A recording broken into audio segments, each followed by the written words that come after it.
हमारी बेटी 5-6 kilo lipstick लगाकर घर से निकल जाती है। माफ कीजिएगा, माफ कीजिएगा, 6-7 किलो नहीं, 6-7 कुंटल लगा घर से निकल रही है। बाप बैठा हुआ है, बेटी से पूछ रहे बेटी कहाँ जाएगी। बेटी कहती है अब्बाजान कलिया चौक जा रही हूँ। बाप ऊपर नहीं बोल रहा है कुछ, इसलिए कि अगर बाप को मालूम है बेटी को कुछ बोलूंगा तो बेटी नाराज हो जाएगी। बेटी की नाराजगी से डरते हो और अल्लाह के रसूल की नाफरमानी कर डालते हो। आज ये मोहब्बत है आपके दिल में अल्लाह और अल्लाह के रसूल के लिए।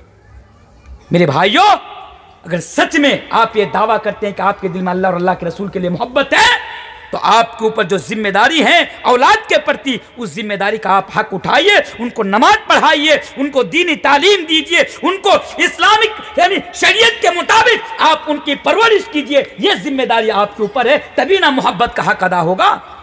जरा सहाबाए किराम की जिंदगी पर नजर डालिए। आइए मैं सहाबा की तरफ में आपको लेकर चलता हूं। हजरत अबू बकर सिद्दीक रजी अल्लाह तआला अन्हु, ये अबू बकर सिद्दीक कौन? सहाबी भी हैं और नबी करीम जनाब मोहम्मद रसूलुल्लाह पढ़िए सल्लल्लाहु अलैहि वसल्लम के ससुर भी हैं। गज़वा बदर के मौके पर, एक मर्तबा गज़वा बदर के मौके पर, और लोगों जरा देखो कि बाप के दिल में औलाद के लिए ज्यादा मोहब्बत होनी चाहिए या अल्लाह और अल्लाह के रसूल के लिए ज्यादा मोहब्बत होनी चाहिए।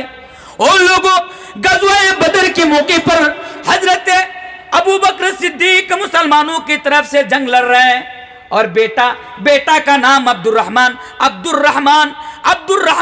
यानी वो मुशरिकीन मक्का की तरफ से जंग लड़ रहे हैं। बाप मुसलमान, बेटा मुशरिक। बाप मुसलमानों की तरफ से जंग लड़ रहे हैं, बेटा मुशरिकीन की तरफ से जंग लड़ रहे हैं। मेरे भाइयों, जब जंग खत्म हो जाती है उसके कुछ दिनों के बाद हजरत अब्दुर्रहमान जो अबू बकर सिद्दीक का बेटा है वो इस्लाम कबूल कर लेता है, वो मुसलमान हो जाता है। इत्तेफाक से एक दिन अब्दुर्रहमान अपने बाप यानी हजरत अबू बकर सिद्दीक से कहते हैं कि अब्बा जान, जब जंग के मौके पर आप मुसलमानों की तरफ से लड़ रहे थे, मैं मुशरिकीन मक्का की तरफ से लड़ रहा था। कई मर्तबा आपकी गर्दन मेरी तलवार के नीचे आई, कई मर्तबा आप मेरी तलवार के नीचे आए, लेकिन मैंने आपको बाप कहकर छोड़ दिया। अब्बा जान, मेरी तलवार आपकी गर्दन पर ना चली, इसलिए कि आपकी मोहब्बत मुझे मेरे ऊपर गालिब आ गई, मैंने आपको बाप कहकर छोड़ दिया। लेकिन वो लोगों, हजरत अबू बकर सिद्दीक का जवाब तो सुनो। हजरत अबू बकर सिद्दीक रज़ी अल्लाह तआला अन्हु जवाब देते हैं, ऐ मेरा बेटा अब्दुर्रहमान सुनो, ऐ मेरा बेटा अब्दुर्रहमान, मैं तेरी तलवार के नीचे आया, मेरी गर्दन तेरी तलवार के नीचे आई तो तूने मुझे बाप कहकर छोड़ दिया। लेकिन याद रख, अगर खुदा ना खास्ता तू मेरी तलवार के नीचे आ जाता, तेरी गर्दन मेरी तलवार के नीचे आ जाती या तेरा सर मेरी तलवार के नीचे आ जाता, तो मैं तेरी गर्दन को मार देता, यानी मेरी तलवार तेरे सर के ऊपर चल जाती, मैं तुझे कत्ल कर देता और अपने दिल को यह कहकर मैं सुकून दिला देता, मैं ये कहकर तसल्ली दे लेता कि मेरी तलवार से कटने वाला सर और मेरी तलवार से कटने वाली गर्दन ये मेरा बेटा की नहीं बल्कि ये अल्लाह और अल्लाह के रसूल के दुश्मन का है। भाई ये देखिए, एक बाप के दिल में अल्लाह और अल्लाह के रसूल के लिए मोहब्बत।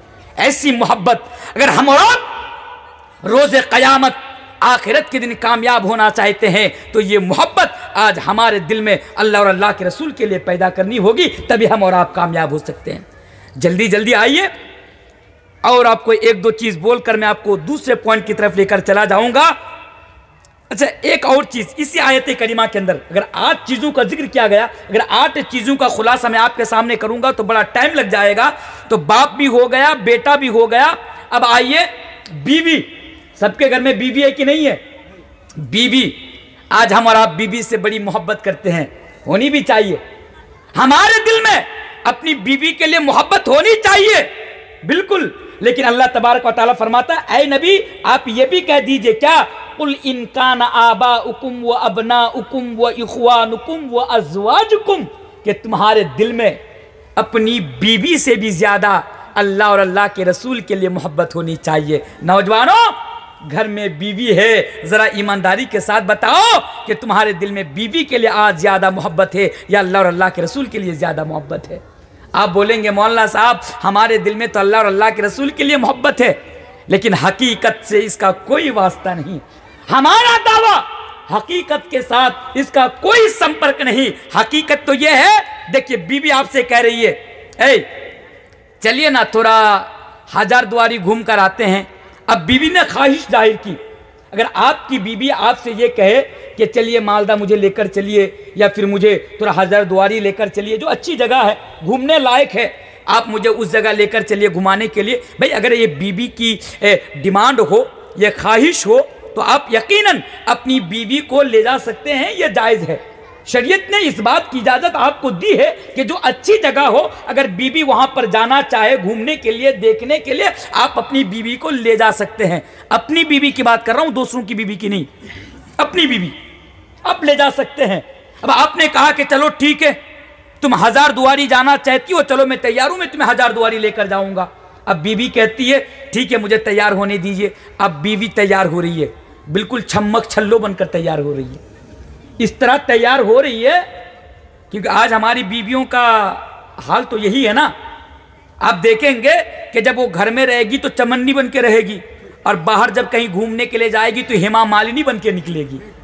ये हाल है। तो मेरे भाई अब बीवी इस तरह निकल रही है, लिपस्टिक उपिस्टिक लगा के और 4-5 किलो मैदा का आटा एकदम लगा के, एकदम इत्र उत्र लगा के एकदम निकल रही है, एकदम बंठन के।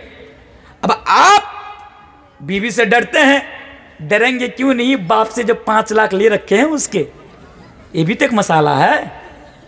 अब लोग जहेज लेते कि नहीं लेते हैं?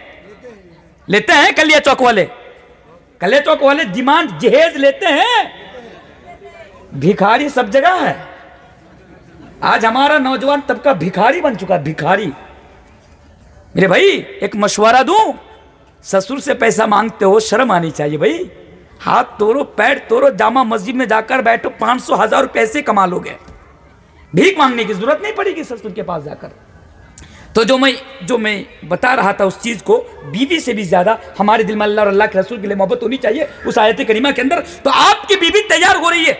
आप एक शौहर होने के नाते आपकी बीवी के ऊपर आपकी ये जिम्मेदारी है कि अगर आपकी बीवी इस तरह शरीयत का जनाजा निकालकर और शर्म हया का जनाजा निकलकर अगर आपकी बीवी घर से निकल रही है, तो इस्लाम ने आपको यह पावर दिया है, यह हक दिया है कि आप अपनी बीवी को रोके नहीं।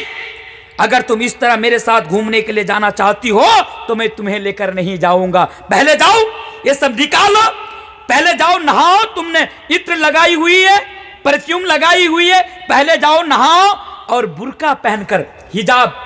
आज हमारे समाज में, आज हमारी माएँ बहनें जो बुर्का पहन रही है ना, ये बुर्का नहीं। आपको ये भी आज मैं ऐड करके चला जाता हूं, यहां पर सदरी इजलास भी बैठे हैं इनकी मौजूदगी में। अगर आपको लगे कि मैं गलत बोल रहा हूं तो मैं आपको कहता हूं कि आप मेरे सामने आइए, इंशाल्लाह मैं आपको ये बताने के लिए, साबित करने के लिए तैयार हूं जो मैं आज आपके सामने बोल रहा हूं। आज हमारे समाज में और हमारे घर की बेटियां जो बुर्का पहनती है ना, शरीयत की नज़र में ये जो बुर्का है, ये बुर्का पहनना जायज़ नहीं है। ये जो बुर्का आज हमारे समाज में चल रहा है, बात समझ में आ रही है? क्योंकि ये बुर्का ना ये लोग पर्दा की नियत से नहीं पहनते और ये पर्दा के लायक भी नहीं है। आज हमारे समाज के अंदर ऐसा बुर्का निकला है कि अगर 80 साल की बुढ़ी भी ये बुर्का निकल कर जाएगी तो लड़कों को अपने तरफ माल कर लेगी। ये बुर्का है आज हमारे समाज में, बिल्कुल टाइट फिट, आगे फूल, इधर फूल, इधर फूल, इधर एक कलर, इधर एक कलर, इधर पत्थर, इधर चिकचिक, उधर चिकचिक। मेरी माए बहनें, इससे बुर्का पहनना शरीयत इस्लाम में जायज़ नहीं है। अगर आप पर्दा करना चाहते हैं तो हिजाब यानी वो चादर आप डालिए जो आपके पूरे जिस्म को, वो कपड़ा पहनिए जो आपके पूरे जिस्म को ढांप ले और जिस्म की बनावट तक नजर ना आए और समझ में ना आए, उस तरीके का आप कपड़ा और उस तरीके की चादर और बुर्का आप पहना करें, तभी आपका पर्दा माना जाएगा इस्लाम की नजर में।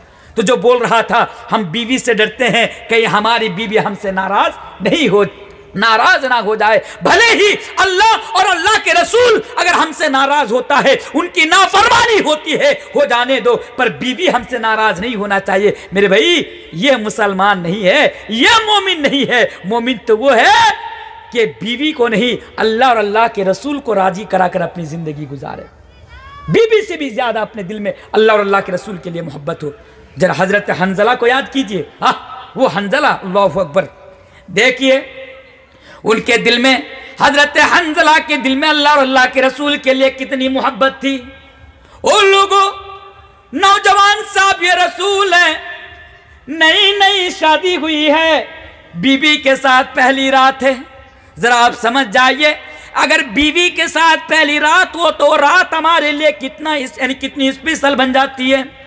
हजरत हंजला अपनी बीवी के साथ पहली रात है, बीवी के साथ है, इधर आवाज लगा दी जाती है, ऐ मुसलमानों जिहाद के लिए निकलो, ऐ मुसलमानों जिहाद के लिए निकलो। ये आवाज हजरत हंजला के कानों में आ जाती है। हजरत हंजला अपनी बीवी से कहते हैं, ऐ मेरी बीवी, अब तो मुझे जाना पड़ेगा। नबी की तरफ से यह आवाज लगा दी गई, नबी की तरफ से यह ऐलान कर दिया गया, अब तो मुझे तुझे छोड़कर जाना पड़ेगा, आज ही रात मुझे कूच कर जाना पड़ेगा। बीवी भी जानती है, बीवी के दिल में भी अल्लाह और अल्लाह के रसूल के लिए मोहब्बत है। बीवी भी जानती है आज पहली रात है, मेरा शौहर जाना चाहते हैं, अगर मैं अपने शौहर को मना करूंगी, अगर मैं अपने शौहर को रोकूंगी, रोकने की कोशिश करूंगी, तो मेरा शौहर मेरी बात नहीं मानेगा, मेरा शौहर मेरी बात नहीं मानेगा। इसलिए कि यहाँ पर उनके यानी यहाँ पर अल्लाह के रसूल की तरफ से आवाज लगाई गई है। बीवी कहती है, ऐ मेरे शौहर, ऐ हंजला, आप जाना चाहते हैं, बेशक आप जाइए, लेकिन आपके ऊपर गुस्ले जनाबत फर्ज हो चुका है। पहले आप गुस्ले जनाबत कर लीजिए, पहले आप पाक हो जाइए, पहले आप पवित्र हो जाइए, फिर आप घर से जाइए। लेकिन हजरत हंजला रजी अल्लाह ताला अन्हु जवाब देते हैं, ऐ मेरी बीबी, नबी की आवाज आ जाने के बाद और ऐलान सुनने के बाद अब तो मैं घर में ठहर नहीं सकता, नहाने के लिए भी मेरे पास अब टाइम नहीं, नहाने के लिए भी अभी मेरे पास वक्त नहीं। ऐ मेरी बीबी, और याद रखो जंग के मैदान में जाने के लिए तहारत भी शर्त नहीं। मेरे भाइयों, उसी हाल में अपनी बीबी को छोड़कर मैदान जंग में चले जाते हैं, दुश्मनों के साथ बड़ी दिलेरी के साथ, बड़ी बहादुरी के साथ मुकाबला शुरू कर देते हैं, दुश्मनों के साथ लड़ाई शुरू कर देते हैं, और उसी जंग में हजरत हंजला शहीद कर दिए जाते हैं, हजरत हंजला कत्ल कर दिए जाते हैं। मेरे भाइयों, यही वो साहबे रसूल है कि इनके दिल में अल्लाह और अल्लाह के रसूल के लिए इतना प्यार और इतनी मोहब्बत है कि जब ये शहीद होते हैं, इनका इंतकाल होता है, अल्लाह के नबी फरमाते हैं कि मैंने आसमान की तरफ देखा कि फरिश्ते उतर रहे हैं और हजरत हंजला रज़ी अल्लाह तआला अन्हु को गुस्ल दे रहे हैं। यही वो साहबी रसूल है कि अल्लाह और अल्लाह के रसूल के लिए पहली रात अपनी बीवी को छोड़कर मैदान जंग में चले जाते हैं। यह है मोहब्बत, यह है मोहब्बत दिल में अल्लाह और अल्लाह के रसूल के लिए। और आज हमारी मोहब्बत देखिए मेरे भाइयों, आज हम दावा तो करते हैं, लेकिन आज हमारे दिल में अल्लाह और अल्लाह के रसूल के लिए मोहब्बत। आप क्या जानो, अरे बड़े बदनसीब हो आप, मेरी माँ बहने, बड़े बदनसीब हैं आप क्या जाने अल्लाह और अल्लाह के रसूल की मोहब्बत क्या होती है। आज हमारा नौजवान 15 साल का, 14 साल का, 20 साल का, आज हमारा नौजवान मोबाइल में पबजी गेम खेल कर अपनी जवानी को और अपनी नौ उम्री को तबाह व बर्बाद कर रहा है।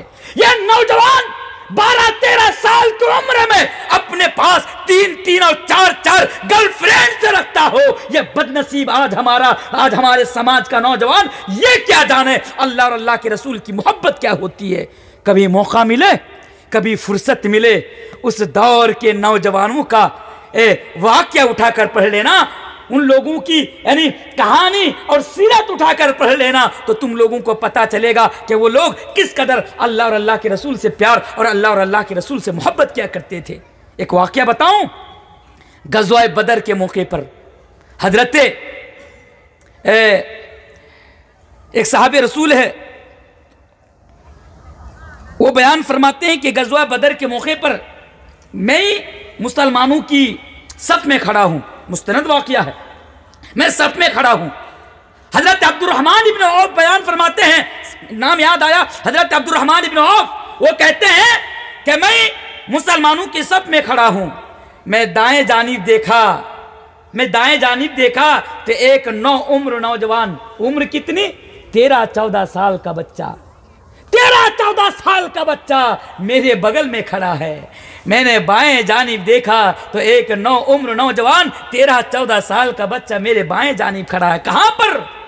वहां पर क्रिकेट का मुकाबला नहीं हो रहा था, पबजी गेम का मुकाबला नहीं हो रहा था, कैरम बोर्ड का मुकाबला नहीं हो रहा था, वहां दुश्मनों के साथ मुकाबला था। कुछ देर के बाद वहां पर तलवारें चलने वाली थी, कुछ देर के बाद वहां पर यानी खून बहने वाला था। मेरे भाइयों, वहां पर भी दो नौजवान, 13-14 साल का बच्चा, हजरत अब्दुर्रहमान इब्न औफ बयान फरमाते हैं कि मेरे दोनों जानिब खड़ा है। और वो एक नौजवान, उम्र नौजवान हजरत अब्दुर्रहमान इब्न औफ से कहता है, ऐ चचा, सुना हूं, क्या आप अबू जहल को पहचानते हैं? हजरत अब्दुर्रहमान इब्न औफ से सवाल करते हैं कि ऐ मेरे चचा, क्या आप अबू जहल को जानते हैं? हजरत अब्दुर्रहमान इब्न औफ कहते हैं, ये अबू जहल कोई मामूली इंसान नहीं, अबू जहल बड़ा पावरफुल इंसान, ये अबू जहल बड़ा ताकतवर इंसान, ये अबू जहल वो लोगों जिसको लोग यानी उसके मानने वाले लोग उनसे बड़ी मोहब्बत करते थे। और ये नौजवान, उम्र नौजवान, 13-14 साल का बच्चा जंग के मैदान में खड़ा होकर पूछ रहा है कि ऐ चचा, क्या आप अबू जहल को जानते हैं? हजरत अब्दुर्रहमान इब्न औफ कहते हैं कि मैंने उनसे पूछा, ऐ भतीजे, अबू जहल से तेरा क्या काम? अबू जहल को तुम क्यों जानना चाहते हो? अबू जहल को तुम क्यों पहचानना चाहते हो? ओ नौजवानों, ये बच्चा जवाब देता है, चचा सुना है कि ये अबू जहल नबी को गाली देता है, सुना हूं ये अबू जहल नबी की शान में गुस्ताखी करता है, नबी के रास्ते पर कांटा बिछा दिया करता है। ऐ चचा, आप बस हमें दिखा दीजिए कि इनमें से अबू जहल कौन है। बस इसने सवाल खत्म ही किया था कि बाएं जानिब जो उम्र बच्चा खड़ा था, ये पूछ पड़ा, ये सवाल कर बैठा कि चचा आप हमें दिखाइए कि इनमें से अबू जहल कौन है। उसको भी पूछा, तेरा अबू जहल से क्या काम? उसने भी जवाब दिया, ऐ चचा सुनाओ, क्या अबू जहल मेरे नबी को तकलीफ देता है? ये अबू जहल बड़ा पापी इंसान है, बड़ा दुष्ट इंसान है, ये नबी के रास्ते में कांटा बिछा दिया करता है। ऐ चचा बस आप दिखा दीजिए कि इनमें से अबू जहल कौन है। आपको मालूम है, हजरत अब्दुर्रहमान इब्न औफ कहते हैं, मैंने अबू जहल का नाम ना लिया, मैंने उन दोनों बच्चा से ये नहीं कहा कि भतीजो ये लो मेरे सामने अबू जहल खड़ा है।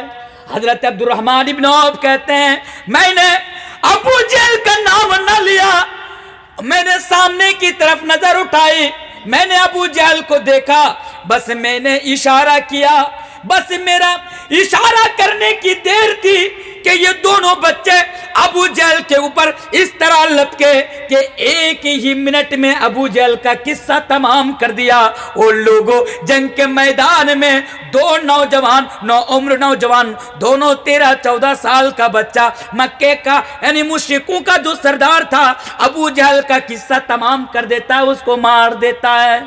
उनके दिल में जरा गौर तो करो, जरा तसव्वुर तो करो कि उनके दिल में अल्लाह और अल्लाह के रसूल के लिए कितना प्यार और कितनी मोहब्बत थी। और आज जरा अपने दिल पर हाथ रखकर बताइए कि आप अल्लाह और अल्लाह के रसूल से कितना प्यार करते हैं।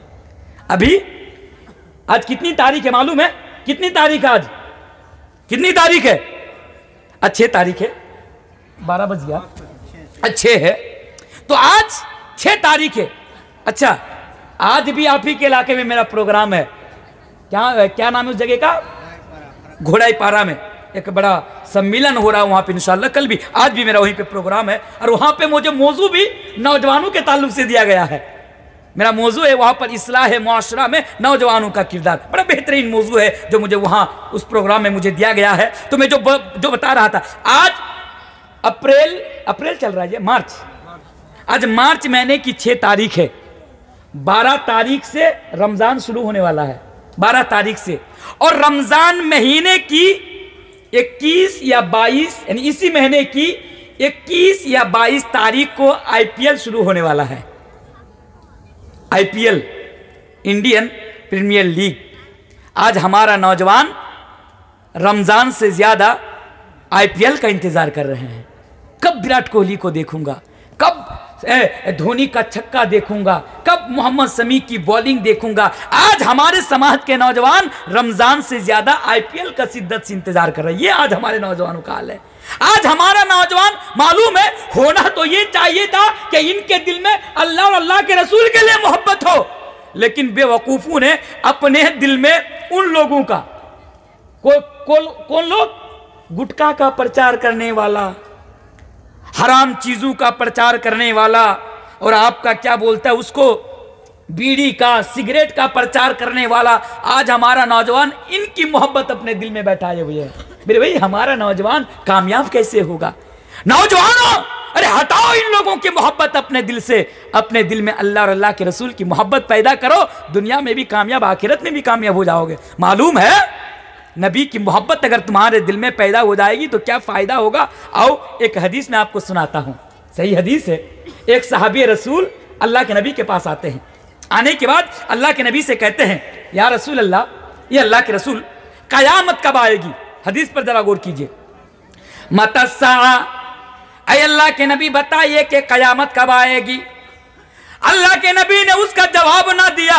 वो लोगों, सहाबा की तरफ से ये सवाल पूछा जा रहा है, मतस्सा, आप बताइए कि कयामत कब आएगी। लेकिन नबी करीम जनाब मोहम्मद रसूलुल्लाह सल्लल्लाहु अलैहि वसल्लम इसका जवाब नहीं दे रहे हैं।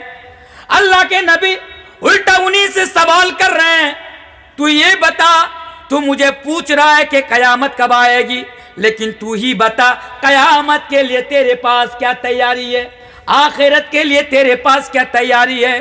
वो आदमी जवाब देता है, या रसूल अल्लाह, ए अल्लाह के रसूल, मेरे पास बहुत ज्यादा नेकियां तो नहीं है, मैं बहुत ज्यादा मुत्तकी और परहेजगार आदमी तो नहीं हूं, मेरे पास बहुत ज्यादा नमाजें नहीं है। यहाँ नमाज की जो बात हो रही है, यह फर्ज नमाज की बात नहीं, यह नफिल नमाज की बात हो रही है। ए अल्लाह के नबी, मेरे पास बहुत ज्यादा नेकियां तो नहीं है, लेकिन हाँ, मैं अल्लाह और अल्लाह के रसूल से मोहब्बत करता हूँ। हदीस के रावी हजरत अनस इब्न मालिक है मेरे भाई, वो भी वहां पर मौजूद है। वो आदमी जवाब देता है, अल्लाह के नबी, मेरे पास आखिरत के लिए बहुत ज्यादा तैयारी तो नहीं है, मेरे पास कयामत के लिए बहुत ज्यादा परिस्थिति तैयारी तो नहीं है, लेकिन हाँ, मैं अल्लाह और अल्लाह के रसूल से मोहब्बत करता हूँ। तब अल्लाह के नबी ने जवाब दिया, ओ लोगों सुनो, ओ पूरी दुनिया के लोगों सुनो, अल्लाह के नबी बयान फरमाते हैं कि दुनिया के अंदर जो जिससे मोहब्बत करेगा, रोज़े क़यामत वो उसी के साथ रहेगा। नबी ने बयान फरमाया, अगर कोई दुनिया में मुझसे मोहब्बत करेगा तो कल क़यामत के दिन वो मेरे साथ रहेगा। पता क्या चला, अगर तुम दुनिया में नबी से मोहब्बत करोगे, रोज़े क़यामत के दिन तुम नबी के साथ रहोगे। ओ नौजवानों, मैं तो बस, मेरा काम है, मेरी जिम्मेदारी है हदीस सुनाना, फैसला तो आपको करना होगा कि कल कयामत के दिन आपको विराट कोहली के साथ रहना है, सलमान खान के साथ रहना है, शाहरुख खान के साथ रहना है, या नबी के साथ रहना है। अगर तुम चाहते हो, अगर तुम्हारा फैसला है नबी के साथ रहना, तो दुनिया के अंदर तुमको अल्लाह और अल्लाह के रसूल से मोहब्बत रखनी पड़ेगी। दुनिया के अंदर सबसे ज्यादा तुम्हारे दिल में नबी करीम जनाब मोहम्मद रसूलुल्लाह सल्लल्लाहु अलैहि वसल्लम के लिए मोहब्बत होनी चाहिए। सबसे ज्यादा तुम्हारे दिल में अल्लाह के नबी के लिए मोहब्बत होनी चाहिए। अल्लाह अकबर। आओ सुनो, और एक वाक्य मैं तुम्हारे सामने रखता हूं। गज़वा उहुद के मौके पर आपने सुना होगा 70 सहाबा किराम शहीद कर दिए जाते हैं। गज़वा उहुद के मौके पर 70 सहाबा किराम शहीद हो जाते हैं। उनमें से एक सहाबी रसूल का नाम आता है, उनमें से एक सहाबी होते हैं जिनका नाम हजरत मुसाब इब्न उमैर है। वो लोगों, जरा हजरत मुसाब इब्न उमैर को देखो, वो नबी करीम जनाब मोहम्मद रसूलुल्लाह सल्लल्लाहु अलैहि वसल्लम से कितना प्यार करते थे। जंग के मैदान में जब जंग खत्म हो जाती है, हजरत मुसाब इब्न उमैर नजर नहीं आ रहे हैं, अल्लाह के नबी नजर दौड़ा रहे हैं, लेकिन हजरत मुसाब इब्न उमैर जंग के मैदान में नजर नहीं आ रहे हैं। अल्लाह के नबी ने कहा, कोई है जो मुझे हजरत मुसअब इब्न उमैर के बारे में बताएगा? तुम में से कोई है जो मुझे हजरत मुसअब इब्न उमैर के बारे में मुझे खबर देगा? एक साहबी कहते हैं, अल्लाह के नबी, मैं जाता हूं, मैं देखता हूं, मैं तलाशता हूं कि हजरत मुसअब इब्न उमैर कहां पर है। वो जाता है, चारों तरफ लाशों की ढेर बिछी हुई है, चारों तरफ लाशें बिछी हुई है। ये आवाज लगा रहा है, ऐ मुसअब इब्न उमैर, तुम कहां हो? क्यों नजर नहीं आ रहे हो? लेकिन हजरत मुसअब इब्न उमैर की तरफ से कोई जवाब नहीं आ रहा है। तब ये आवाज लगाता है, मैं नबी की तरफ से भेजा गया हूं, मैं नबी की तरफ से आया हूं, ऐ मुसअब इब्न उमैर तुम कहां हो? इतने में मुसअब इब्न उमैर, उनकी जबान से आवाज नहीं निकल रही है, यानी उनकी बॉडी पर जख्म भरे हुए हैं, पूरी बॉडी से खून बह रहे हैं। हजरत मुसअब इब्न उमैर के पूरी बॉडी के अंदर जख्म भरे हुए हैं। ये आवाज नहीं लगा पा रहे हैं, फिर भी ये कह रहे हैं कि मैं यहाँ हूँ, मैं यहाँ हूँ, ये मुझे ढूंढने वाला शख्स मैं यहाँ पर हूँ। उसके बाद वो जाता है, क्या देखता है कि हजरत मुसअब इब्न उमैर जख्मी हाल में पड़े हुए हैं। वो मेरे भाइयों, उस हाल में भी हजरत मुसअब इब्न उमैर जख्मी हाल में वो ये नहीं कह रहा है कि मुझे उठा कर लेकर चलो, किसी डॉक्टर के पास लेकर चलो, किसी तबीब के पास लेकर चलो, या मुझे पानी दो, या मेरी मदद करो। मेरे भाइयों, वो ये नहीं कह रहे हैं, बल्कि उस हाल में भी हजरत मुसअब इब्न उमैर उससे कह रहे हैं, ऐ अल्लाह के रसूल के साथी, ऐ मेरे भाई, तू जाना और जाकर रसूल को मेरा सलाम कह देना, और मदीने के अंदर जितने अंसारी हैं उन अंसारियों से ये कह देना कि वो अंसारियों, तुम्हारी जिम्मेदारी है नबी की हिफाजत करना, तुम्हारी जिम्मेदारी है नबी की हिफाजत करना। अगर खुदा ना खास्ता नबी कत्ल कर दिए गए, अगर खुदा ना खास्ता नबी को कुछ हो गया और ये एक भी अंसारी अगर दुनिया में जिंदा रह गया, एक भी अंसारी साहबी दुनिया में मौजूद रह गया, तो वो सोचे कि कल कयामत के रोज वो अल्लाह तबारक व तआला के सामने वो कौन सा मुंह लेकर खड़ा होगा।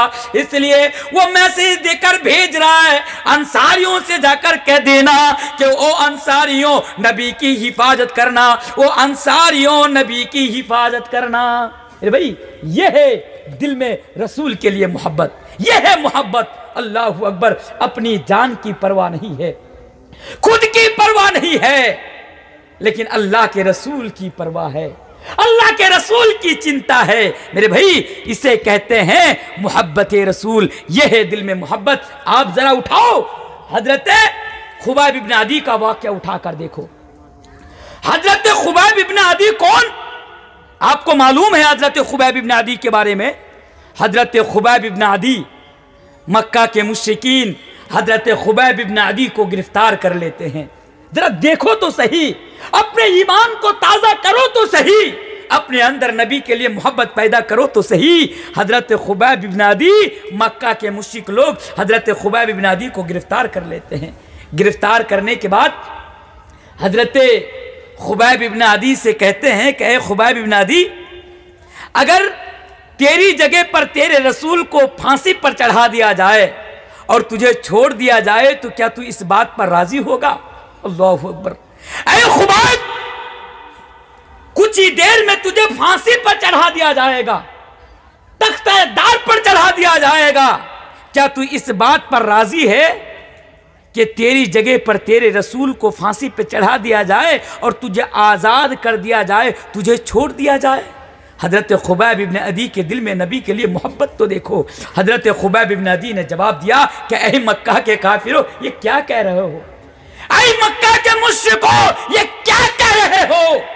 अरे मेरे जगह पर मेरे रसूल को सूली पे चढ़ाना, फांसी पे चढ़ाना, तख्ते-ए-दार पर चढ़ाना, ये तो बड़ी दूर की बात है। अगर तुम लोग कहो कि ए खुबैब, अगर तुम्हारे पैर यानी नबी के पैर में कांटा चुभोने के एवज में यानी बदला में तुम्हारी जान बख्श दी जाएगी तो मैं इस पर भी राजी नहीं हूँगा। अल्लाहु अकबर। इसे कहते हैं मोहब्बत। ये मोहब्बत आज हमारे अंदर है मेरे भाई, आज हमारे अंदर नहीं है। लेकिन हाँ, रात हो रही है, अब मैं आपको बताऊंगा कि असल में मोहब्बत किसे कहते हैं। मुझे कब तक बोलना है सर?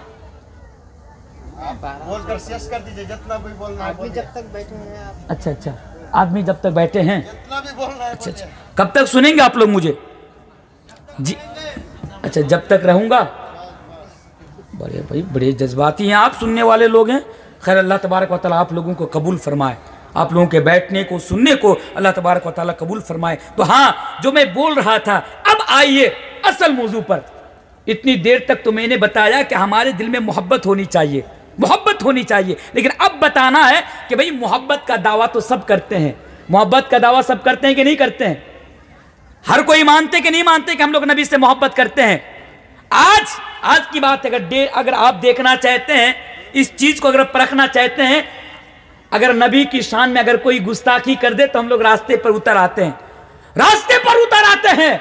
लेकिन मेरे भाई, उनके दिल में और उनकी जिंदगी में जरा झांक कर देखिए तो पता चलेगा कि ये सिर्फ दावा करता है, ये रसूल से मोहब्बत नहीं करता है। तो रसूल से मोहब्बत का तकाजा क्या होना चाहिए?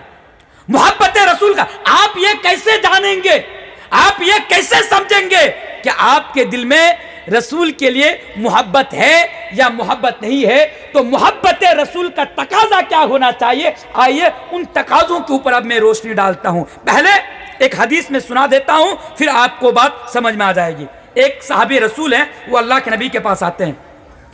अल्लाह के नबी के पास आने के बाद कहते हैं, ए अल्लाह के नबी, या रसूल अल्लाह, ये अल्लाह के रसूल, मैं जब घर में रहता हूं, अपने अहल वयाल के पास रहता हूं, ऐ नबी, जब मैं अपनी बीबी बच्चे के पास रहता हूं तो मेरे दिल को सुकून नहीं मिलता, मैं बेकरार हो जाता हूं, मैं बेचैन हो जाता हूं।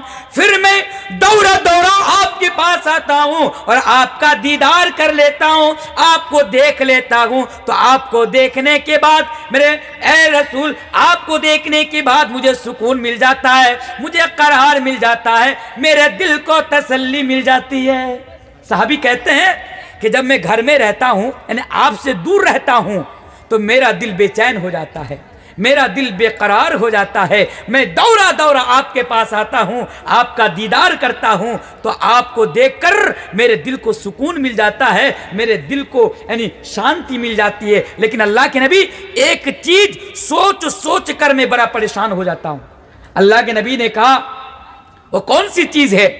उसने जवाब दिया कि अल्लाह के नबी, आप तो नबी हैं, आपका बड़ा बुलंद मकाम है, जब आपकी मौत होगी तो आप जब जन्नत के अंदर जाएंगे तो आपका मकाम बड़ा बुलंद होगा, आप जन्नत के अंदर बड़े ऊंचे मकाम में होंगे। और जब मेरी मौत होगी और मरने के बाद अगर खुदा ना खास्ता मैं भी जन्नत के अंदर चला गया, तो ये अल्लाह के नबी, मैं जन्नत में जाकर तो आपसे मुलाकात नहीं कर पाऊंगा, जन्नत में जाकर तो मैं आपका दीदार नहीं कर पाऊंगा, आपको देख नहीं पाऊंगा। तो ये सोच सोच कर मैं परेशान हो जाता हूं, मेरा दिल घबरा जाता है। तब मालूम है, कुरान की इस वाकया के ज़िम्न में कुरान की एक आयत नाजिल हो जाती है। वो आयत क्या है? जब ये कहता है कि अल्लाह के नबी, मैं आपसे इतना प्यार और इतनी मोहब्बत करता हूं कि मैं जन्नत में भी आपका दीदार करना चाहता हूं, तब कुरान की एक आयत नाजिल हो जाती है। अल्लाह तबारक व तआला कुरान करीम के अंदर बयान फरमाता है, ऐ लोगों सुनो, वमन युतिइल्लाह वर्रसूल फउलाइका मअल्लज़ीना अनअम अल्लाहु अलैहिम मिनन नबिय्यीन वस्सिद्दीक़ीन वश्शुहदाई वस्सालिहीन। कुरान की आयत नाजिल हो जाती है। यहाँ पर अल्लाह तबारक व तआला फरमाता है, दुनिया में जो वमन युतिइल्लाह वर्रसूल, दुनिया में जो अल्लाह और अल्लाह के रसूल की इताअत करेगा, कयामत के दिन वो जन्नत में भी नबियों के साथ रहेगा, जन्नत में वो नबियों के साथ रहेगा, शुहदा के साथ रहेगा। तो आप ना इस हदीस पर जरा गौर कीजिए, इस आयत पर जरा गौर कीजिए। बात हो रही है मोहब्बत की और आयत नाजिल हो गई इताअत की। बात हो रही है मोहब्बत की और आयत नाजिल हो गई इताअत की। वो कहता है कि अल्लाह के नबी मैं इसलिए परेशान हूं कि मैं जन्नत में जाकर आपका दीदार कैसे करूं। और अल्लाह तबारक व तआला आयत नाजिल कर देते हैं कि अगर जन्नत में दीदार करना चाहते हो, रसूल के साथ रहना चाहते हो, तो वमन युतिइल्लाह व रसूला, तुमको दुनिया में अल्लाह और अल्लाह के रसूल की इताअत करनी पड़ेगी। तो मेरे भाइयों, मोहब्बत रसूल का तकाजा ये है कि हम अपनी जिंदगी में नबी करीम जनाब मोहम्मद रसूलुल्लाह सल्लल्लाहु अलैहि वसल्लम की इताअत और फरमा बरदारी करें। इताअत किसे कहते हैं? कुरान ने खुद कह दिया। इताअत रसूल क्या है, मोहब्बत रसूल का तकाजा क्या है, वो कुरान खुद कह रहा है, मा आताकुमुर रसूलु फखुदूहु व मा नहाकुम अन्हु फंतहु। लोगों, मोहब्बत रसूल का तकाजा ये है कि रसूल तुम्हें जो दे तुम वो ले ले, और रसूल तुम्हें जिस चीज से मना करे, जिस चीज से तुम्हें रोके, तुम उस चीज से रुक जाओ। यही है मोहब्बत और यही है मोहब्बत रसूल का तकाजा। अब आप यहां पर जितने भी लोग बैठे हुए हैं, रात के 12:30 बजे मैं आपसे कहकर जा रहा हूं, मेरे सामने नौजवान तबका भी बैठे हैं, मेरे सामने बुजुर्ग भी बैठे हैं, मेरे सामने माएँ और बहनें भी बैठी हैं। जरा अपने दिल पर हाथ रखकर 1 मिनट जरा सोचिए। आज दावा तो करते हैं कि नबी से मोहब्बत है, लेकिन क्या आज हमारी जिंदगी में इताअत रसूल है? क्या आज हम अपनी जिंदगी में नबी की इताअत करते हैं? मेरे भाई, हम नहीं करते हैं। अगर आपको यह लगे कि मैं रसूल से मोहब्बत करता हूं, दूसरी तरफ आपके चेहरे पर दाढ़ी नहीं, मैंने पहले कहा जिनके चेहरे पर दाढ़ी नहीं है, अगर वो ये कहे कि मैं रसूल से मोहब्बत करता हूं, तो उसका दावा झूठा है। बात समझ में आ रही है? बात समझ में आ रही है? अगर चेहरे पर दाढ़ी ना हो और वो ये दावा करे कि मैं रसूल से मोहब्बत करता हूं, तो समझ लीजिएगा ये दुनिया का सबसे बड़ा झूठा आदमी है, सबसे झूठा आदमी ये दुनिया का। तो मोहब्बत रसूल का तकाजा ये है कि दुनिया में अपने चेहरे पर दाढ़ी रखी जाए। नौजवानों, दाढ़ी रखेंगे इंशाअल्लाह, इंशाअल्लाह। अब आप मन ही मन में सोचेंगे, मौलाना साहब अभी तो नौजवान हूं, शादी के बाद दाढ़ी रखूंगा। यानी आज हमारे ये जो बेगैरत नौजवान हैं, इन लोगों की सोच और मेंटेलिटी है कि चेहरे पर दाढ़ी रखूंगा तो शादी नहीं होगी, चेहरे पे दाढ़ी रखूंगा तो लड़कियां पसंद नहीं करेगी। तो क्या जितने मौलवी हैं लोग बेगैर शादीशुदा है? जितने दाढ़ी वाले लोग हैं बेगैर शादीशुदा है? भाई ये जो मेंटेलिटी है ना कि चेहरा रखूंगा तो बदसूरत नजर आऊंगा, यही तो एक वजह है दाढ़ी ना रखने की। दाढ़ी रखूंगा तो बदसूरत नजर आऊंगा।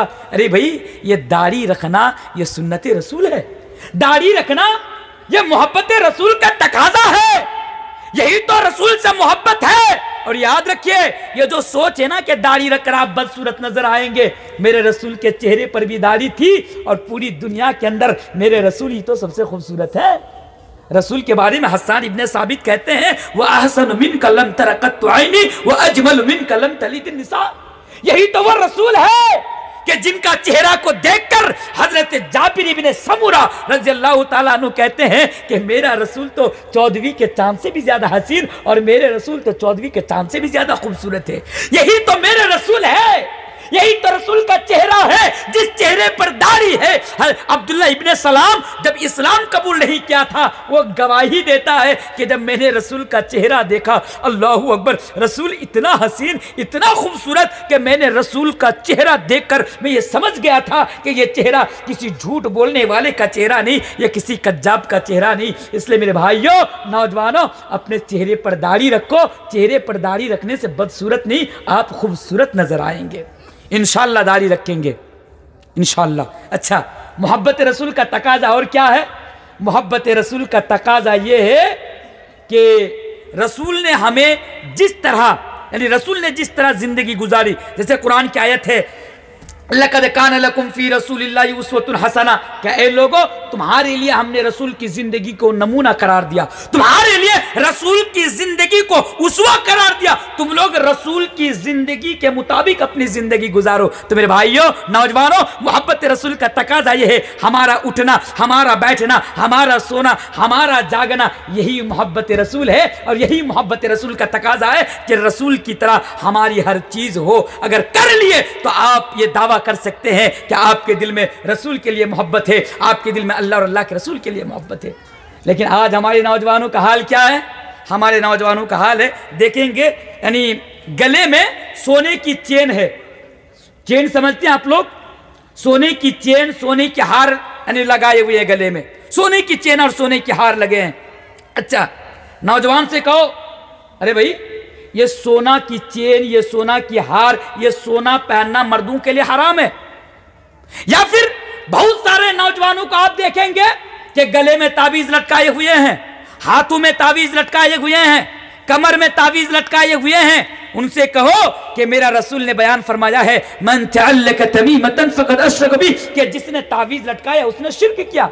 जिसने ताबीज लटकाया, ताबीज समझते हैं, जिसने ताबीज लटकाया उसने पाप किया, बड़ा गुनाह किया, बड़ा शिर्क किया। ए मेरा भाई ताबीज छोड़ दो, ताबीज को निकाल कर फेंक दो। लेकिन जवाब आता है मौलाना साहब हमारा इमाम साहब ने दिया है, कबीराज ने दिया है, रात को बिस्तर पर पेशाब कर देता हूं इसलिए ताबीज दिया, रहने दीजिए। कि बहुत सारे नौजवान हाथों में सोने की अंगूठी पहनते हैं, उससे मना करो। ऐ नौजवान तुम्हारे लिए सोने की अंगूठी उंगली में पहनना जायज नहीं, तुम्हारे लिए हराम है, खोल के फेंक दो। नौजवान जवाब देता है मौलाना साहब ससुराल की तरफ से यह अंगूठी मिली है, रहने दीजिए। यह है आज हमारा नौजवान।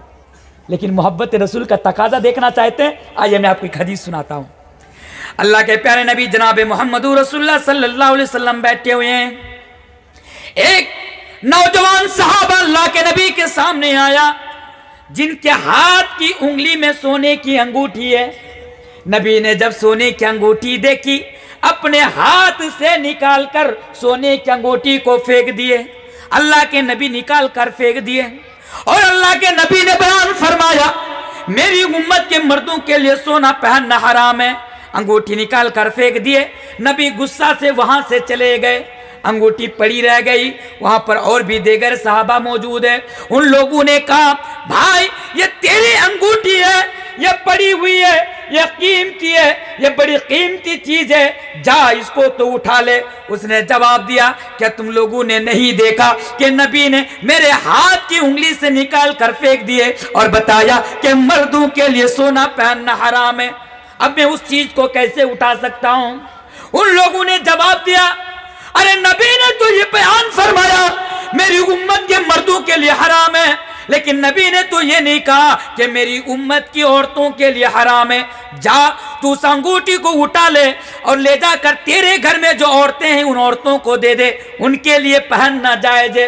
लेकिन वो लोगों जरा मोहब्बत तो देखो, मोहब्बत रसूल का जरा तकाजा क्या है उसको पूरा कर रहा है, जरा देखो। वो कहता है मुझे मालूम है मेरे घर की औरतों के लिए ये सोना की अंगूठी पहनना जायज है, लेकिन मेरा दिल ये गवारा नहीं करता, मेरा दिल ये गवारा नहीं करता कि मैं उस चीज को उठाऊं जिस चीज को मेरे रसूल ने अपने हाथों से निकाल कर फेंक दिए और इस चीज को उठाकर मैं अपने घर की औरतों को पहनाऊं। मेरे भाई ये है मोहब्बत रसूल का तकाजा। एक बार मना कर दिया, सहाबा उसको उठाना भी गवारा नहीं कर रहे, और आज हम पहन भी रहे हैं, कह भी रहे हैं ये हराम है, सुनने को तैयार ही नहीं। कहते मौलाना साहब ससुराल की तरफ से मिली है, जरा रहने दीजिए। मेरे भाई ये मोहब्बत रसूल का तकाजा नहीं है। मोहब्बत रसूल का तकाजा क्या है कि शराब ना पी जाए। आप लोग शराब पीते हैं? शराब पीते हैं? नऊज़ बिल्लाह पीते हैं। बहुत सारे नौजवान आज हमारे मुसलमान सोसाइटी के अंदर, हमारे मुआशरे के अंदर शराब पीते हैं, लेकिन हाँ वो लोग भी दावा करते हैं कि हम रसूल से मोहब्बत करते हैं। तो मोहब्बत रसूल का तकाजा यह भी है कि आप दुनिया के अंदर जब तक जिंदा रहें आप कभी शराब को हाथ, पीना तो बड़ी दूर की बात, अभी आप कभी शराब को हाथ भी ना लगाए। बोलिए इंशाअल्लाह। लोग शराब पीते, सहाबा किराम शराब पीते थे, मालूम है जब शराब हराम नहीं हुई थी। मोहब्बत रसूल का तकाजा देखिए यहाँ पर, जब शराब हराम नहीं हुई थी सहाबा किराम शराब पीते थे। जब शराब की हुर्मत का ऐलान कर दिया गया तो सहाबा किराम ने सिर्फ शराब को पीना ही नहीं, सहाबा किराम ने शराब को हाथ लगाना भी हराम समझ लिया।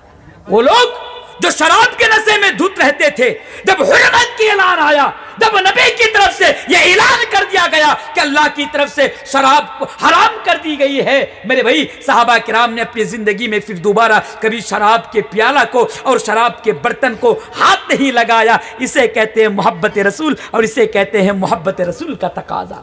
और आपको मालूम है अगर आप इस तकाजा को पूरा कर लेंगे तो आपके लिए नबी करीम जनाब मोहम्मद रसूलुल्लाह सल्लल्लाहु अलैहि वसल्लम एक हदीस के अंदर खुशखबरी दे रहे। वो खुशखबरी क्या है, आइए इस हदीस को जरा सुनिए।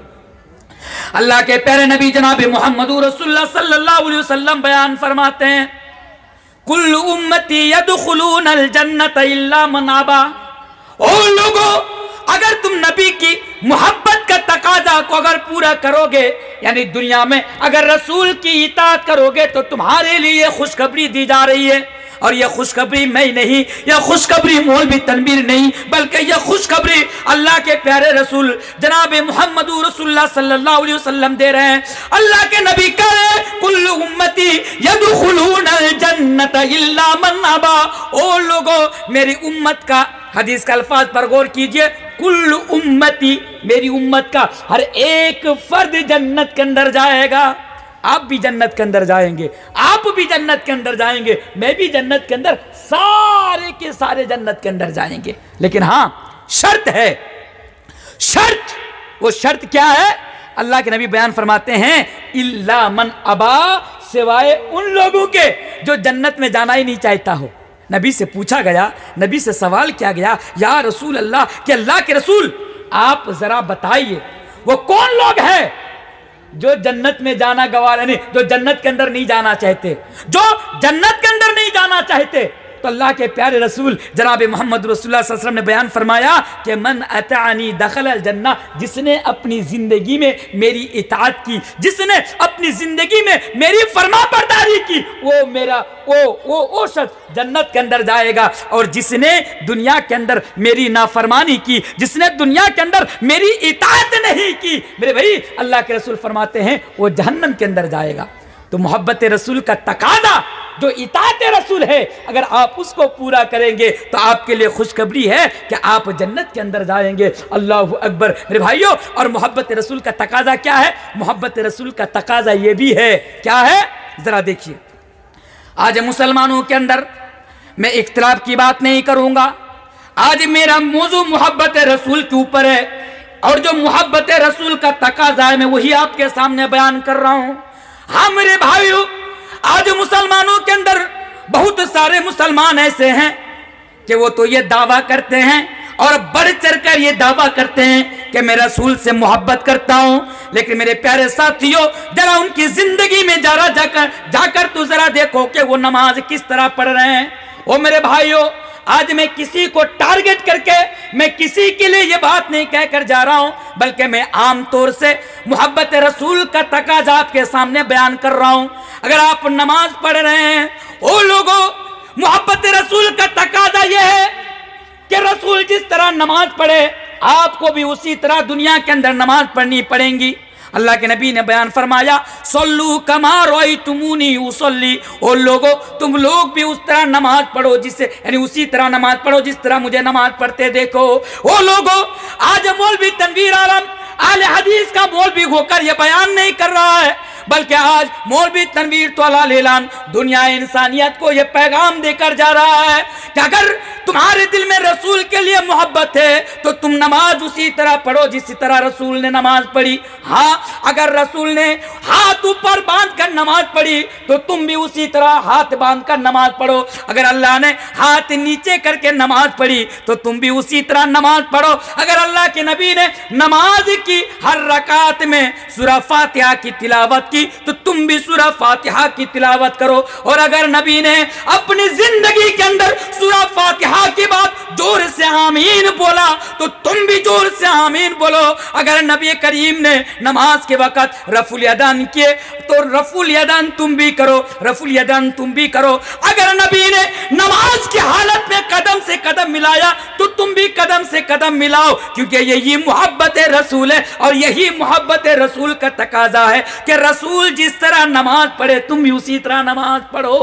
ये ना देखो फला इमाम ने किस तरह नमाज पढ़ी, ये ना देखो हमारे उलमा किस तरह नमाज पढ़ रहे हैं, बल्कि ये जानने की कोशिश तो करो कि मेरे रसूल किस तरह नमाज पढ़े हैं। मेरे भाइयों, उसी तरह नमाज पढ़ना ये मोहब्बत रसूल का तकाजा है। बात समझ में आ रही है?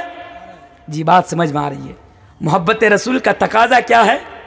मोहब्बत रसूल का तकाजा ये भी है कि अपनी जिंदगी के अंदर कभी जो है यानी अपनी ज़िंदगी के अंदर धन दौलत माल दौलत यानी जो प्रॉपर्टी है, जो ज़मीन है, जो जायदाद हैं, वो अल्लाह और अल्लाह के रसूल के रास्ते में उसको दान किया जाए, लुटाया जाए, खर्च किया जाए। ये भी मोहब्बत रसूल का तकाजा है। मेरे भाइयों, इसे भी आपको पूरा करना होगा। अगर आप ये कह रहे हैं कि मैं रसूल से मोहब्बत करता हूँ, तो मेरे भाइयों आपको देखना पड़ेगा कि आप अपने माल में से, अपने दौलत में से आप अल्लाह के राह में आप उसको लुटा रहे हैं, यानी आप उसको खर्च कर रहे हैं कि नहीं, ये भी आपको देखना पड़ेगा। वरना आप देखिए हजरत उमर की जिंदगी को उठाकर पढ़िए, हजरत अबू बकर सिद्दीक की जिंदगी को उठाकर पढ़िए कि जब नबी करीम ने ऐलान किया, मेरे भाई हजरत उमर घर में गए, घर में जाने के बाद उनके पास जितने भी जमीन व जायदाद थी, उनके पास जितने भी प्रॉपर्टी थी, तमाम प्रॉपर्टी को मिलाया, दो हिस्सों में तकसीम किया। एक हिस्सा नबी के सामने लाकर रख दिया, एक हिस्सा घर में छोड़ दिया। अल्लाह के नबी ने उमर से कहा, ऐ उमर, तुम घर वालों के लिए क्या छोड़कर आए हो? उमर ने जवाब दिया, अल्लाह के नबी, मैं एक हिस्सा लेकर आया हूं, एक हिस्सा छोड़कर आया हूं अपने घर वालों के लिए। जब हजरत अबू बकर सिद्दीक की बारी आई, जब हजरत अबू बकर सिद्दीक की बारी आई, घर में गए, उनके घर में जो कुछ था सबको मिलाया, जमा किया, इकट्ठा किया, और जमा करने के बाद, मिलाने के बाद उन चीज़ों को नबी के सामने लाकर रख दिया। अल्लाह के रसूल ने हजरत अबू बकर सिद्दीक से पूछा, अबू बकर सिद्दीक से सवाल किया कि ए अबू बकर, तुम अपने घर वालों के लिए क्या छोड़कर आए हो? हजरत अबू बकर सिद्दीक ने जवाब दिया कि अल्लाह के रसूल, मैंने अपने घर वालों के लिए अल्लाह और अल्लाह के रसूल को छोड़कर आया हूँ। तो मेरे भाइयों, मोहब्बत रसूल का तकाजा यह है कि जब भी दीन के लिए जरूरत पड़े, जब भी शरीयत के लिए, दीन के लिए या अल्लाह के रास्ते में खर्च करने के लिए जब भी जरूरत पड़े, आप बिला झिझक अपनी दौलत को, अपने माल को, अपनी प्रॉपर्टी को उस रास्ते में खर्च करें। यह भी मोहब्बत रसूल का तकाजा है। ओ लोगों, आज तो तुम अल्लाह और अल्लाह के रसूल से भी ज्यादा अपने माल से मोहब्बत कर बैठे हो। कभी फुर्सत मिले हजरत अबू दहदा की जिंदगी उठाकर पढ़ना। हजरत अबू दहदा, अल्लाहु अकबर, वो किस तरह मोहब्बत रसूल का तकाजा पूरा कर रहे हैं। हजरत अबू दहदा कौन? हजरत अबू दहदा रज़ी अल्लाह तआला अन्हु, अल्लाहु अकबर, एक मर्तबा अल्लाह के नबी के सामने बैठे हुए हैं। एक सहाबी आए और अल्लाह के नबी से आकर कहने लगा, ए अल्लाह के नबी, मेरे पास खजूर के दरख्तों का एक बाग है। देखिए मोहब्बत रसूल को के तकाजा को किस तरह पूरा कर रहा है। वो सहाबी कहता है कि अल्लाह के नबी, मेरे पास खजूर के दरख्तों का एक बाग है, मैं उसकी बाउंड्री कर रहा हूं, मैं उसकी दीवार खड़ी कर रहा हूं, लेकिन एक भाई है, उसका एक दरख्त मेरी बाउंड्री के अंदर आ जाता है, जिसकी वजह से मेरे बाग की बाउंड्री सीधी नहीं हो पाती है, सही नहीं हो पाती है। अल्लाह के नबी, आप जरा उनसे कह दीजिए कि वो एक दरख्त मुझे दे दे। अल्लाह के नबी ने कहा, ठीक है, उसे मेरे पास बुलाओ। मुनाफिक था वो। अल्लाह के नबी के पास वो बुलाए गए, और बुलाने के बाद अल्लाह के नबी ने उससे कहा कि तेरा एक दरख्त इसके बाग के अंदर, ये बाउंड्री जो कर रहा है उसके अंदर गिर रहा है, तो तू एक दरख्त इसे दे दे। मैं रसूल, तू इसे दे दे। मैं रसूल तुझे जमाना देता हूं कि जन्नत के अंदर तेरे पास भी खजूर के दरख्तों का एक बाग होगा। लेकिन उनके दिल में रसूल के लिए मोहब्बत नहीं थी, उसने इस हुक्म को नहीं माना, उसने इस तकाजा को पूरा नहीं किया, उसने इनकार कर दिया। कहा, ये अल्लाह के रसूल, आप ये कह रहे हैं कि जन्नत में मेरे लिए खजूर के दरख्तों का एक बाग होगा, मैं दुनिया में एक दरख्त उसे दे दूं, मैं इस बात पर राजी नहीं हूं, मैं तैयार नहीं हूं, मैं दरख्त नहीं दे सकता हूं। सही वाकया है, मैं दरख्त नहीं दे सकता हूं। वहां पर हजरत अबू दहदा रज़ी अल्लाह तआला अन्हु वहां पर बैठे हुए थे नबी के साथ। वो फौरन उठकर गए उस भाई के पास जिसने दरख्त बेचने से इनकार किया, नबी की बात को मानने से इनकार किया। उसके पास गया और जाने के बाद हजरत अबू दहदा उसे कहते हैं, ऐ मेरा भाई, तुझे मालूम है कि मेरे पास खजूर के दरख्तों का एक बाग है? उसने कहा कि हाँ मुझे मालूम है, और यह भी मालूम है कि पूरे मदीने के अंदर सबसे ज्यादा तेरे खजूर के बाग, यानी तेरे खजूर का जो बाग है, उस बाग की खजूर सबसे ज्यादा मीठी है, मुझे भी मालूम है। हजरत अबू दहदा ने कहा कि मेरे भाई, तेरा एक दरख्त मुझे बेच दे, एक दरख्त मुझे दे दे और मेरे पास जो दरख्तों का बाग है वो पूरा बाग तू ले ले। वो आदमी तैयार हो जाते हैं, वो आदमी राजी हो जाते हैं कि अगर दुनिया में एक खजूर के दरख्त के बदले में अगर मुझे पूरा के पूरा बाग मिल रहा है तो इससे बड़ा फायदे का सौदा और नहीं हो सकता। वो तैयार हो गया। हजरत अबू दादा उन्हें दे दिए।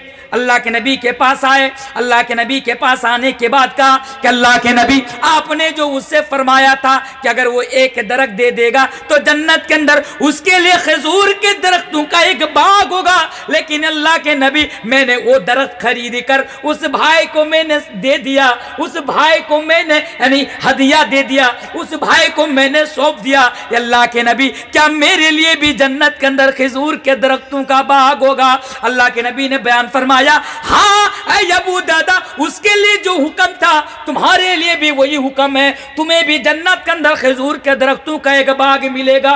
वो लोगों, हजरत अबू दादा हमारे खुशी के वो भागा भागा दौरा दौरा बाग के करीब आते हैं और आने के बाद अपनी बीबी को आवाज लगाते हैं, ओ मेरी बीबी बाग से निकल जाओ, ओ मेरी बीबी जल्दी जल्दी बाग से निकल जाओ। बीबी बाग से निकल जाती है, उसके पास आती है। आने के बाद कहती है, ऐ मेरे शौहर क्या माजरा है, ऐ मेरे शौहर क्या बात है, क्या बात है, ये तो हमारा बाग है। लेकिन हजरत अबू दादा जवाब देता है, ऐ मेरी बीबी मैंने इस बाग का सौदा कर लिया, मैंने इस बाग को बेच दिया, मैंने फरोख्त कर दिया।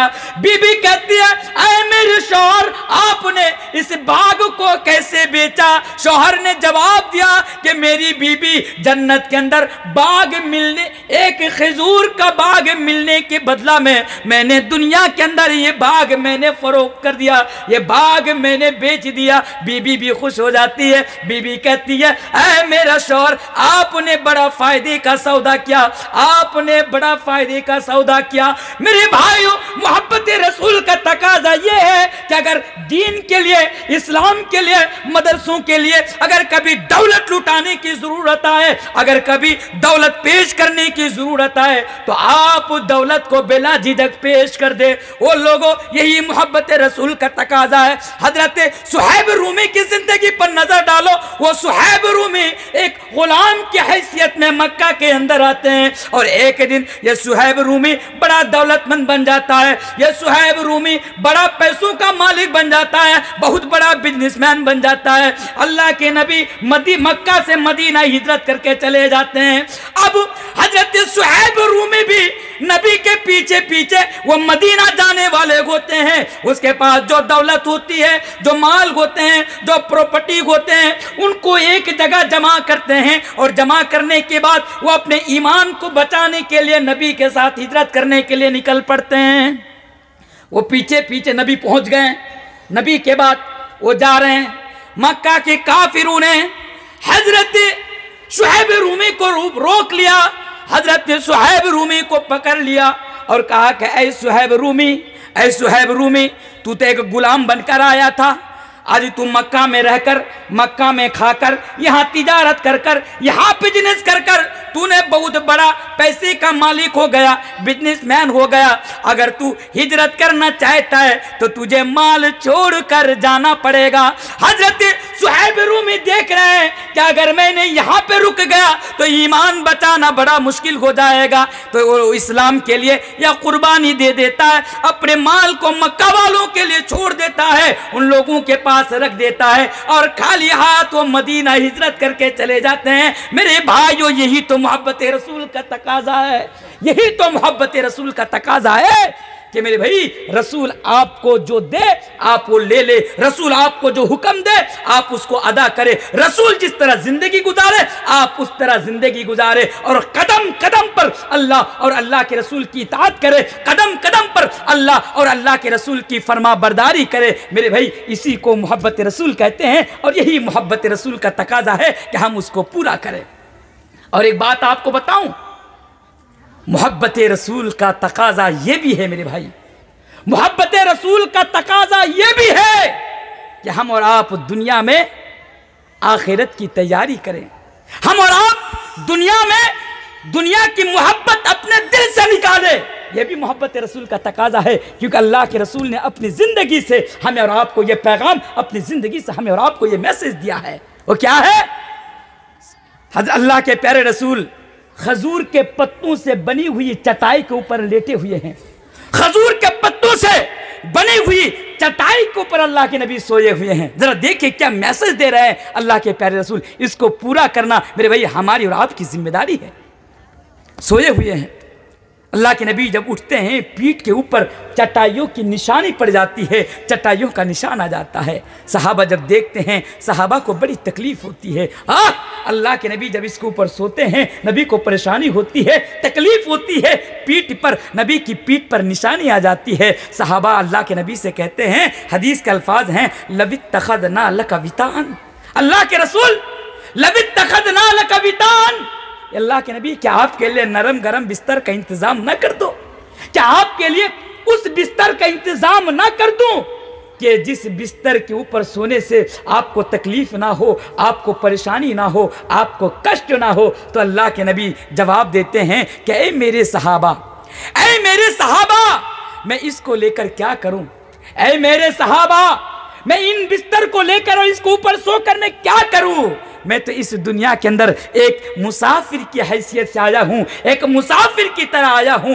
वो मुसाफिर जो राह चलते हुए जब वो थक जाता है, किसी सायेदार दरख्त के नीचे लेट जाता है, थोड़ी देर आराम कर लेता है, थोड़ी देर सुस्ता लेता है, और थोड़ी देर आराम करने के बाद, सुस्ता लेने के बाद वो अपनी मंजिल की तरफ निकल जाता है, वो अपनी मंजिल की तरफ चला जाता है। मैं भी एक मुसाफिर की तरह आया हूँ और मैं भी एक मुसाफिर की तरह यहाँ से चला जाऊँगा।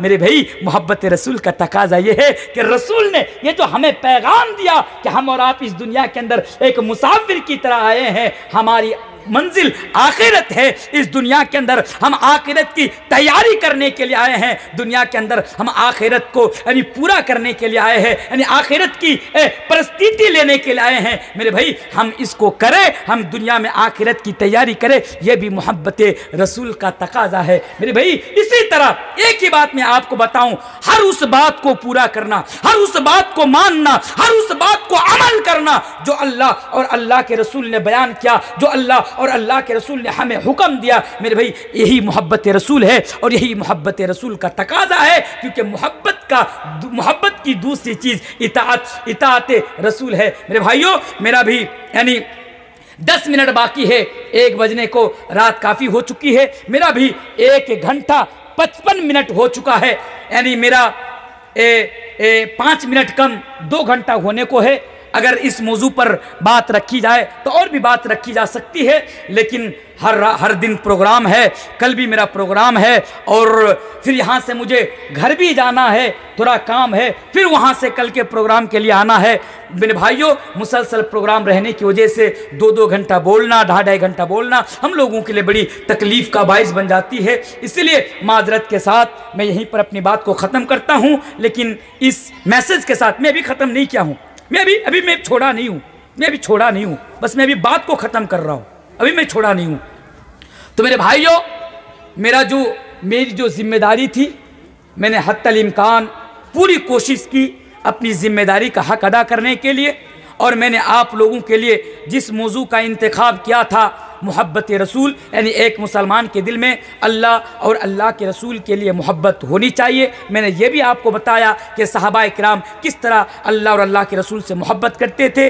आज भी उसी तरह ज़रूरी है कि हम और आप अल्लाह और अल्लाह के रसूल से मोहब्बत करें। लेकिन सहाबाए किराम अल्लाह और अल्लाह के रसूल से मोहब्बत करते थे तो उन लोगों ने अपनी ज़िंदगी के अंदर ये साबित करके दिखाया। उन लोगों ने अपने किरदार के ज़रिए से, अपने कैरेक्टर के ज़रिए से, अखलाक के ज़रिए से, बिहेवियर के ज़रिए से उन लोगों ने ये साबित करके दिखाया कि वाकई वो लोग अल्लाह और अल्लाह के रसूल से मोहब्बत करते थे। उसी तरह हमें सिर्फ ज़बानी दावा नहीं करना है कि हम अल्लाह और अल्लाह के रसूल से मोहब्बत करते हैं, बल्कि हमें अपने किरदार के ज़रिए से, अपनी गुफ्तार के ज़रिए से, अपनी चाल चलन के ज़रिए से, अपने मुआमलात के ज़रिए से, अपने बिजनेस के ज़रिए से मेरे भाइयों आज हमें यह साबित करना है कि हम अल्लाह और अल्लाह के रसूल से मोहब्बत करता हूँ। और ये समझने के लिए हमें देखना पड़ेगा कि हम अपनी ज़िंदगी में कुरान और हदीस के मुताबिक ज़िंदगी गुजार रहे हैं कि नहीं कर रहे हैं। अगर आप गुजर रहे हैं इसका मतलब आपके दिल में अल्लाह और अल्लाह के रसूल के लिए मोहब्बत है, वरना आपके दिल में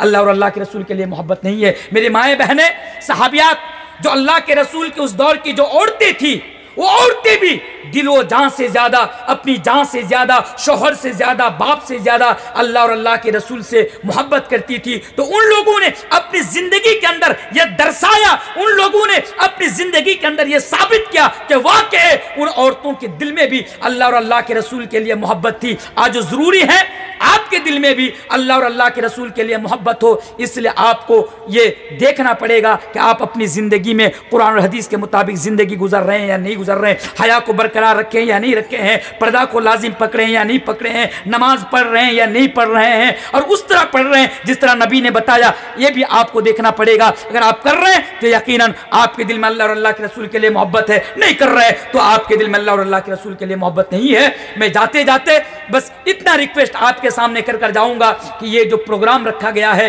प्रोग्राम के पीछे, हालांकि प्रोग्राम का मकसद तो ये होता है कि समाज की इस्लाह हो, प्रोग्राम का मकसद तो ये होता है कि हमारी इस्लाह हो, हमारे समाज में जो बुराइयां हैं, हमारे घरों में जो बुराइयां हैं, या हम जो गुनाहों में डूबे हुए हैं, प्रोग्राम में आए, प्रोग्राम कराएं, उलमाओं की तकरीरें सुने, हम बुराई से दूर हों, बुराई से बचे, गुनाहों से बचे, अपने समाज से बुराइयों को ख़त्म करें। प्रोग्राम का ये मकसद होता है। लेकिन प्रोग्राम का ये भी एक मकसद है कि एक यहाँ पे दीनी मदरसा यहाँ पे एक मदरसा बनाएंगे। इसलिए यहाँ के नौजवान कमेटी ने बड़ी मेहनत की और बड़ा शानदार प्रोग्राम यहाँ पर रखा। और अल्हम्दुलिल्लाह इतना शानदार प्रोग्राम कलिया चौक के अंदर इस साल ये पहला प्रोग्राम जो मैं देख रहा हूँ, इतना शानदार यहाँ पर प्रोग्राम रखा गया और इतना शानदार तरीके से इस प्रोग्राम को मैनेज किया गया कि मैं आपको क्या बताऊँ। इसलिए आप लोगों से गुजारिश है कि जाने के टाइम में कोई खाली हाथ नहीं जाएंगे, जिससे जितना बन पड़े।